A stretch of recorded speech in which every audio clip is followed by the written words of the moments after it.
1700년대 미국 노스캐롤라이나 주에는 케이프 하테라스라는 섬이 있었습니다. 그 섬은 근처를 지나가는 배들에게는 공포의 대상이었습니다. 왜냐하면 근처를 지나가는 배는 10중 8구 모래톱에 걸려서 좌초를 해버리기 때문입니다. 섬 사람들이 캄캄한 밤에 말에다가 이 랜턴을 매달아서 그래서 해변을 왔다 갔다 하게 합니다. 그러면 항해하던 배는 그것이 등대의 불빛인 줄 알고 가까이 다가가다가 그만 모래톱에 걸려서 좌초를 해버립니다. 섬 사람들이 숨어서 기다리고 있다가 배에 달려들어서 온갖 약탈을 다 해갑니다. 수법도 별의별 수법이 다 있죠. 등대의 불빛인 줄 알고 반갑게 다가갔는데 알고 보니까 그것은 무서운 유혹의 불빛이었습니다. 여러분, 우리 인생길에도 그와 같은 유혹의 불빛이 있다는 것을 아십니까? 캄캄한 바다를 항해하는 것 같은 우리 인생길에 사탄이 유혹의 불빛을 비추고 있습니다. 그리로 가면 안전할 것 같고, 그리로 가면 성공할 것 같고, 무슨 짜릿짜릿한 쾌락을 누릴 수 있을 것 같은데, 그러나 다가가면 사탄이 쳐놓은 덫에 걸려서 인생의 배는 파손하고 맙니다. 그래서 오늘 기도가 중요합니다. 우리를 시험에 들게 하지 마시옵고 다만 악에서 우리를 구하시옵소서. 이것은 주기도문 가운데 이제 마지막 기도입니다. 나라와 권세와 영광이 영원히 아버지께 있사옵나이다 하는 것은 기도라기보다는 그건 아버지께 올려드리는 성령이지요. 그래서 기도로는 오늘 이 기도가 마지막 기도입니다. 주님께서 마지막으로 꼭 이렇게 깨어서 기도해야 된다고 하십니다. 우리를 시험에 들게 하지 마십시오. 악이 닥쳐올 때에 이기게 해 주십시오. 내 인생의 배가 비참하게 파손당하지 않도록 시험에서 건져 주십시오. 꼭 그렇게 기도하라. 여러분, 중요하고 절박한 기도 아닙니까? 자, 오늘은 어떻게 하면 시험에 들지 않을 수가 있을까? 시험을 이길 수 있을까? 이제 그것을 생각을 해보려고 합니다. 첫째는 평안할 때 깨어 있어야 합니다. 미국의 한 보험회사 감독관인 하인리히라는 사람이 각종 재난 사고를 분석한 결과 중요한 법칙 하나를 발견해내었습니다. 산업 현장에서 재난이 터져서 사망자가 생기든지 중상자가 생기든지 하면 그것은 결코 우연이 아니라는 것입니다. 그 전에 비슷한 일로 작은 사고들이 29번이나 있었습니다. 또 사고가 있을 만한 징후는 300번이나 있었습니다. 하인리히가 그것을 통계적으로 밝혀낸 것입니다. 한번 큰 재난이 터질 때는 그 재난이 갑자기 터지는 것이 아니고 이미 작은 사고가 29번 있었고 사고가 날 뻔하는 징후는 300번이나 있은 후에 재난이 터진다. 통계적으로 그걸 밝혀낸 것입니다. 그것을 하인리히 법칙이라고 하는데 이 산업재해 현장에서는 아주 중요하게 인용되는 법칙입니다. 조그마한 사고도 가볍게 여기지 말라는 뜻입니다. 그걸 방심하고 무심코 자꾸 넘기다가는 언젠가는 한번 돌이킬 수 없는 큰 사고가 터진다는 것입니다. 그런데 사람들은 그 하인리히 법칙을 자꾸 거꾸로 해석합니다. 조그마한 일이 터지면 아이고 뭐 별거 아니야, 이 비슷한 일은 수십 번 있었잖아, 별거 아니야, 그런 식으로 해석합니다. 사고가 날 뻔한 징후가 생기면 아유 별거 아니야, 신경 쓰지 마, 이런 일은 그냥 수백 번도 있었는데 뭐 별일 없었잖아. 그렇게 방심하고 있는 사이에 단 한 번 돌이킬 수 없는 재난이 코앞에 닥치고 있다는 것을 깨달아야 됩니다. 스펄전 목사님의 말이 꼭 맞습니다. 가난하고 병들고 어려움이 닥칠 때 우리는 하나님의 은혜가 필요하다. 그러나 부하고 건강하고 평안할 때 우리는 은혜 위에 은혜가 필요하다. 가난하고 힘들고 어려울 때 그걸 이기려면 참 하나님 은혜가 필요하지요. 그러나 평안하고 부하고 건강하고 할 때는 그 정도의 은혜는 은혜가 아닙니다. 그때는 진짜 위기입니다. 잘 나가니까 좋다고요? 영적으로는 진짜 위기입니다. 하나님의 특별한 은혜 위에 은혜가 필요합니다. 우리가 다 약한 자들이기 때문에 하나님의 은혜 아니면 나는 넘어질 수도 있다는 걸 생각하고 조심해야 합니다. 넘어지지 않으려면 여러분 좀 일을 열심히 하십시오. 교회 봉사도 열심히 하시고 선교 그런 데 좀 관여해서 열심히 일하시고 복지사역에도 좀 자원자로 헌신하시고 일을 하십시오. 페달을 부지런히 밟으면 자전거는 넘어지지는 않지 않습니까? 열심히 일하는 사람은 넘어질 겨를이 없습니다. 우리 교회가 일거리를 자꾸 만들어내는 이유가 그런 데도 있습니다. 이제 방학했다니까 또 금방 비전 트립 다가옵니다. 비전 트립은 일이 많습니다. 그런 일도 만들어내고 또 광주 센터에서 주일마다 봉사도 하고 또 지역 아동센터 서문사랑학교 봉사하고 또 VIP 사랑주일 바자회 매주일마다 교육 양육 훈련 계속 줄줄이 만들어내는 그것이 다 뜻이 있습니다. 열심히 그렇게 일하십시오. 어떤 분들은 교회에 오신 지가 오래된 분인데도 계속 주변에만 이렇게 뱅뱅 맴돌면서 무슨 예배 한 번 드리는 것으로 사라지고 그렇게 하지 마십시오. 교회 본류로 빨리 들어오셔서 하여튼 어디든지 속해서 배우기도 하고 열심히 일하셔야 됩니다. 여러분 자신이 살기 위해서. 등록한 지 얼마 안 되는 분들도 빨리 양육훈련 그런 거 다 떼시고 그리고 열심히 일하십시오. 살기 위해서. 그렇지 않고 삶에 여유가 있다고 조금 마음을 풀고 나태해져 보십시오. 반드시 유혹이 틈타기 시작합니다. 엉뚱한 생각이 들고 엉뚱한 것을 기웃거리게 되고 탈선하기 쉽습니다. 보상심리가 작용을 해서 이제 이쯤 되면 조금 이 정도는 즐겨도 되지 않겠나 엉뚱하게 그런 생각이 들기 시작합니다. 저는 그런 분들이 진짜 백척간두 낭떠러지 위에 선 것 같음을 느낍니다. 잘 사시고 편안하시고 하니까 어이구 저런 분은 성공했고 부럽고 천만의 말씀 위태위태하게 느껴집니다. 조심하셔야 됩니다. 평안할 때. 두 번째로 자신의 약점에 대해서 깨어 있어야 합니다. 사탄이 우리의 약한 부분을 언제나 치고 들어오기 때문입니다. 성경 읽으시면서 욥은 아무 잘못도 없이 왜 이런 혹독한 시련을 당했을까 의문을 가지시죠. 자세히 보면 잘못이 없는 것이 아닙니다.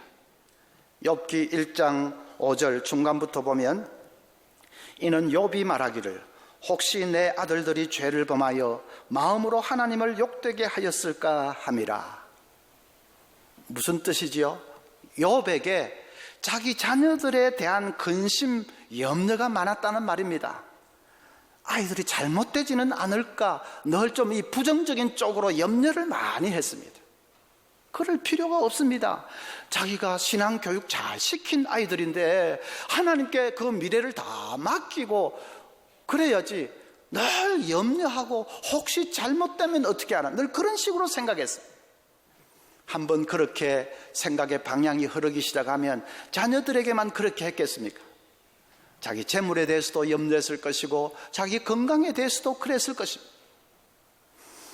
사탄이 그것을 놓치지 않았습니다. 저 친구는 저 부분을 찔러서 들어가면 되겠구나.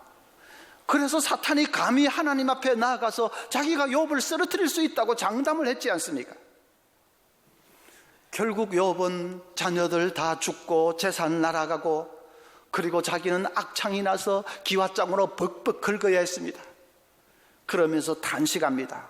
욥기 3장 25절에 내가 두려워하는 그것이 내게 임하고 내가 무서워하는 그것이 내 몸에 미쳤구나. 내가 늘 두려워하고 늘 염려하던 그것이 문제였구나 하고 자기가 인정을 하는 것입니다. 그것 때문에 내가 결국은 쓰러졌구나. 내가 염려하던 그대로 되어버렸구나. 그것이 약점이었습니다. 욥의. 여러분, 여러분의 약점이 무엇인지는 아시지요? 도통 나는 그런 거 별 생각이 없고 나는 모르겠다 하는 분은 정말로 곤란합니다. 남녀 이성 문제에 약하십니까? 자주 음란한 생각이 납니까? 탐심이 늘 있습니까? 그 욕심 때문에 늘 마음이 흔들립니까? 말에 실수가 많고 말이 앞서고 말로 다른 사람들을 상처 주기를 잘합니까? 늘 화를 잘 내고 혈기를 잘 부립니까? 자신의 약점이 뭔지를 잘 알아야 됩니다. 그래서 늘 그 부분에 대해서 깨어 있어야 됩니다. 약점이 발동하려고 하면 그걸 그냥 어떻게 하든지 쳐서 복종을 시켜야 됩니다. 욥처럼 뿌리치고 도망쳐야 할 수도 있습니다. 로버트 스티븐슨의 고전 지킬 박사와 하이드 씨라는 책이 있습니다. 지킬 박사는 어느 날 한 괴기한 약을 만들어냅니다. 그 약을 먹으면 자기가 극악무도한 악당 하이드로 변하는 것입니다. 하이드로 변해서 평소에는 하지 못했던 이 악한 일을 하면서 희열을 느낍니다. 평소에는 간이 작아서 하지 못하던 그런 나쁜 일을 하면서 희열을 느낍니다. 밤길에 귀가하는 여학생을 성폭행하는 그런 짐승 같은 짓도 해봅니다. 그러면서 지킬 박사는 늘 생각하기를 내가 이렇게 하지만 나는 마음만 먹으면 이 하이드가 되는 것을 멈출 수 있어.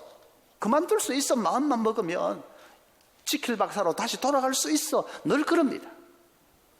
그러나 그것이 아니었습니다. 시간이 지나면서 하이드로 변하는 것은 점점 더 쉬워지고 본래로 돌아가는 것은 점점 더 어려워집니다. 살인까지 하고 나서야 그가 깨닫습니다. 하이드로 살고 싶은 욕구를 자기 힘으로는 이길 수 없다는 것을 깨닫습니다. 하이드가 되는 길을 차단하는 것은 한 가지밖에는 없습니다. 죽음밖에는 없습니다. 그래서 결국 자살하는 것으로 소설이 끝을 맺지요. 뭘 말하려는 것입니까? 인간은 악에게 자기를 내주기 시작하면 결국은 자신을 컨트롤할 수 없게 된다는 말입니다. 마음만 먹으면 그만둘 수 있다고요. 천만의 말씀. 악이 그냥 암덩이처럼 불어나서 나를 순식간에 쓰러뜨릴 것입니다. 절대로 나는 한두 번 이러다가 그만둘 거야. 그만두면 되지 뭐. 그건 사탄의 기만소리인 것을 알아야 됩니다. 중독되는 사람들이 뭐 처음부터 중독되겠다고 하고 들어갑니까? 다 한두 번 하고 만다 그거지요. 약점을 방치해 놓으면 안 됩니다. 나에게 좀 이런 약한 부분이 있기는 하지만 그 대수냐? 나 정신만 차리면 얼마든지 이길 수 있어. 지금은 이래도 정신만 차리면 얼마든지 나 자신을 컨트롤할 수 있어. 그때는 너무 늦었습니다. 바울은 어떻게 했습니까? 고린도전서 9장 27절에 내가 내 몸을 쳐 복종하게 하면 내가 남에게 전파한 후에 자신이 도리어 버림을 당할까 두려워함이로다. 자, 여기에 내가 내 몸을 쳐서 복종시킨다 하는 단어는 그 당시에 격투기 선수가 상대의 급소를 노리고 치는 것을 말합니다. 바울이 그 단어를 따와서 나는 내 몸을 쳐서 복종시킨다. 격투기 선수가 급소를 노리듯이 바울 사도는 자기의 약점을 겨냥해서 때려 눕혔다는 것입니다. 바울은 그 약점을 그냥 방치해 두지 않았습니다.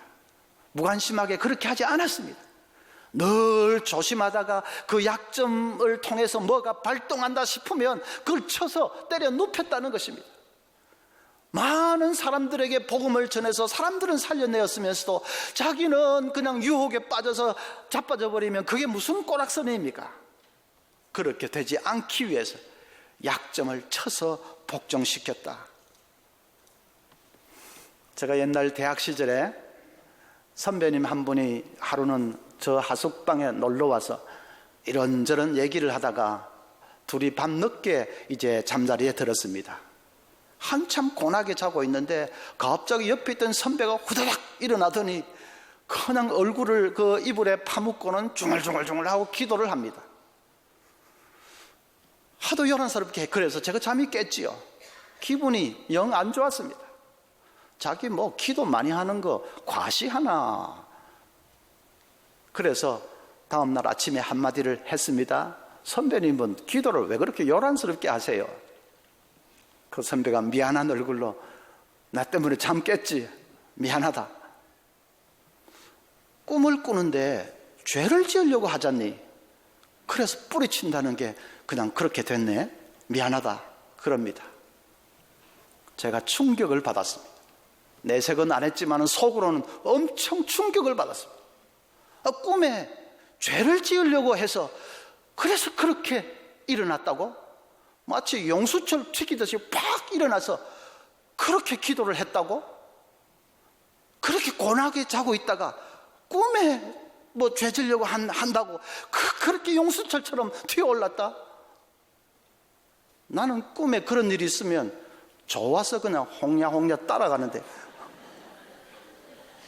저 선배는 그 용수철처럼 튀어올랐다. 아, 이것이 영성의 차이구나. 그걸 깨달으면서 엄청 충격을 받았던 기억이 생생합니다. 약점에 대해서 깨어 있어야 된다는 것이 말하자면 그런 것입니다. 스쳐 지나가는 생각 하나라도 악이면 튀어오를 수 있어야 됩니다. 우리가 꼭 무슨 큰 죄를 지어서가 아닙니다. 무슨 악한 엄청난 일을 해서가 아닙니다. 스쳐 지나가는 감정 하나라도, 생각 하나라도, 그것이 엄난이고, 그것이 악이고, 그것이 미움이고, 그것이 죄면, 그러면 튀어오를 수 있어야 된다. 신학자 J.I. 패커는 그런 것을 아래로 자라는 삶이라 그렇게 표현했습니다. 늘 자신의 약한 부분을 조심하고, 늘 그것을 깨어서 주목하고, 그것이 혹발동하려고 하면 그걸 쳐서 복종시키고, 죄짓지 않기 위해서 몸부림을 치고, 그런 삶을 아래로 자라는 삶이라고 했습니다. 모든 생물들은, 동식물들은 다 위로 자라지 않습니까? 세상 사람들도 위로 자라지 못해서 안달입니다. 자기 장점을 PR을 하고, 자기 장점을 부각시키고 개발하고, 그래서 그것을 통해서 좀 더 높은 자리로 위로 자라지 못해서 안달입니다. 그러나 우리 천국 백성은 세상과는 반대로 아래로 자라기를 사모하고 아래로 자라는 사람입니다. 우리는 사람들이 내 장점 좀 알아주지 않나, 그거 신경 쓸 겨를이 없습니다. 내 약점을 붙들고 씨름하기도 바쁘기 때문에 그 신경 쓸 겨를이 없습니다. 그래서 그렇게 아래로 자랄 때 그 사람이 진짜로 위로 자랄 수 있는 사람이지요. 예수님을 닮게 되고 성숙한 사람으로 진짜로 그 사람이 성장할 수 있는 사람입니다. 이제 마지막으로는 성령으로 충만해야 되겠습니다. 이 궁극적인 답이지요. 성령으로 충만해야 됩니다. 영국 비행기 조종사인 이 프레드릭 페이지라는 사람이 한 번은 혼자서 아라비아 사막 위를 비행을 하고 있었습니다. 그런데 뒤편에서 이렇게 사각사각 쥐가 깎는 소리가 들립니다. 비행기가 경납고에 있을 때 쥐가 한 마리 비행기 안에 들어온 것입니다. 쥐가 그렇게 갈가대다가 무슨 전기선이라도 건드리면 큰일입니다. 요즘 같으면 자동 조종 장치로 전환을 하고, 그리고 쥐를 한번 때려 잡아 볼 수도 있겠지만은 그 당시는 자동 조정 장치도 없던 때입니다. 아이, 큰일 났다 하고 있는데, 옛날 학창 시절의 생물 시간에 쥐 같은 조그마한 동물은 이 고도를 높이 하면 살지 못한다는 것을 배웠던 기억이 딱 났습니다. 그래서 한번 해보자 하고는 비행기를 이제 이 고도를 높여서 올라가기를 시작합니다. 계속 고도를 올리니까 나중에는 자기도 숨쉬기가 가빠졌습니다. 그래도 가쁜 숨을 몰아가면서 그냥 올릴 수 있을 만큼 고도를 올렸습니다. 그리고 들어보니까 더 이상 깎는 소리가 들리지 않습니다. 나중에 목적지에 도착해서 보니까 쥐가 한 구석에 쭉 뻗어 있었습니다. 그렇습니다. 높이 올라가면 해결이 됩니다. 우리가 성령 충만하고 그래서 영적으로 높은 그런 수준에 오르면 문제는 해결됩니다. 그게 아니고 영적으로 늘 땅바닥을 기고 있으니까 그냥 시험과 유혹과 쥐새끼 같은 그 온갖 것들이 덮쳐드는 것이죠. 영적으로 높이 올라가 있으면 시험이 다가오다가도 그 튕겨져 나갑니다. 하다못해 술, 담배 정리하지 못해서 고민을 하는 분들도 잘 안 되다가 은혜를 받으면 한순간에 해결이 되지 않습니까? 저희 부친께서 그러셨습니다. 옛날에 사업하실 때 친구들하고 어울려 다니면서 술 많이 드셨고 담배는 줄담배를 피우셨습니다. 그러다가 실패하고 이제 신앙생활 하기 시작했는데 한동안 그 술, 담배 해결이 안 됐습니다. 그런데 어느 순간에 은혜를 딱 받으니까 진짜 거짓말처럼 딱 끊어졌어요. 냄새도 맡기 싫어하십니다. 성령 충만하면 됩니다. 여러분, 제가 조금 전에 말씀드렸습니다. 스쳐 지나가는 생각 하나라도 그것이 죄고 악이면 그냥 튀어오를 수 있어야 된다. 뿌리칠 수 있어야 된다. 늘 깨어서 약점을 살펴야 된다. 여러분 속으로 그래가지고 어떻게 살 수 있냐? 아마 그런 생각을 하실 겁니다. 늘 그렇게 긴장해가지고 어떻게 살 수 있냐? 생각 하나라도 아이고 누가 뭐 말하는데 하루에 10만 가지 생각이 스쳐 지나간다고 하는데 그 많은 생각들을 다 깨어가지고 뭐 악이면 튀어오르고 어떻게 그렇게 할 수 있냐? 성령 충만하면 됩니다.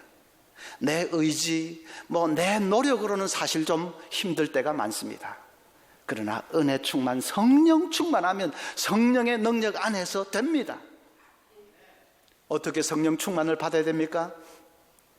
요한복음 7장 37절에 명절 끝날 곧 큰 날에 예수께서 서서 외쳐 이르시되 누구든지 목마르거든 내게로 와서 마시라. 나를 믿는 자는 성경의 이름과 같이 그 배에서 생수의 강이 흘러나리라 하시니 이는 그를 믿는 자들이 받을 성령을 가리켜 말씀하신 것이라. 어떻게 해야 된다고요? 목마르거든 내게 와서 마시라. 목이 말라야 됩니다. 갈급해야 됩니다. 성령 충만하지 않고서는 해결할 수 없는 문제 이제 우리가 알면 그러면 갈급하게 목이 말라야 됩니다. 어느 정도로 목이 말라야 됩니까? 여러분이 세상 것에 목말라 하는 정도로만 목이 마르면 됩니다. 돈에 얼마나 목말라 하십니까? 성공에 얼마나 목말라 하십니까? 그렇게 세상 것에 목말라 하는 정도로 성령 충만에 목말라 할 수만 있다면 그러면 될 것입니다. 오늘 예수님께서 주기도문을 마감하시면서 왜 제일 마지막 기도를 우리를 시험에 들게 하지 마시옵고 다만 악에서 우리를 구하시옵소서 이 기도하라고 하십니까? 앞에 모든 거 잘하고 모든 성공의 탑을 잘 쌓고 해도 시험 들어서 인생의 배가 한번 좌초해버리면 끝장이기 때문에 그동안 신앙생활도 비교적 잘했고 사회생활도 잘했고 착실하게 많이 쌓았고 그래봤자 한번 시험에 들어서 내 인생의 배가 무서운 파도에 휩쓸려 좌초해버리면 끝장 아닙니까? 그래서 마지막에 특별히 이 모든 것 위에 시험에 들지 않도록 기도하고 깨어있으라 말씀하십니다. 사랑하는 우리 모든 성도들이 이 기도를 명심하시기를 바랍니다. 늘 깨어서 승리하시고 한 걸음 한 걸음 더 주님 앞으로 가까이 나아가는 그런 삶이 되시기를 바랍니다. 찬송하겠습니다.